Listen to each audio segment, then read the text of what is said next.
Breakfast ఏం తిన్నావు ఇవాళ? 3 ఇడ్లీ తిన్నాను. నిన్నేం తిన్నావు? 2 దోశలు. మొన్న ఏం తిన్నావు? 4 చపాతీలు. ఇంత ఇడ్లీ ముక్క, ఇంత చపాతీ ముక్క, ఇంత దోశ ముక్క తిని వెళ్ళిపోవచ్చు కదా, టైం లేదని.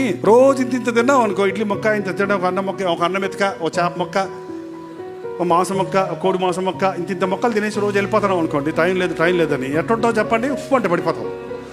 ఏంటండి, వాక్యం కూడా సమృద్ధిగా చదవకుండా ఏదో పాస్టర్ గారు అడుగుతారనో, అమ్మ నాన్న అడుగుతారనో, ఇంకెవరో చెప్తారనో, లేదా మనసాక్షి ప్రేరేపించిందనో ఓ చిన్న బిడ్డ చదువుకుంటే సరిపోద్దా? ఎంతవరకు వాక్యం చదవాలో తెలుసండి మీకు? మీ గుండెల్లో మంట పుట్టేంత వరకు.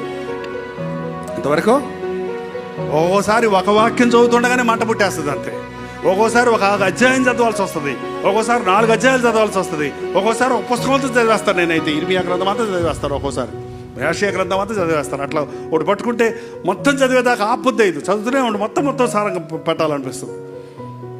మీ గుండెల్లోనికి హత్తుకోవాలి వాక్యం, అప్పటి వరకు చదవాలి.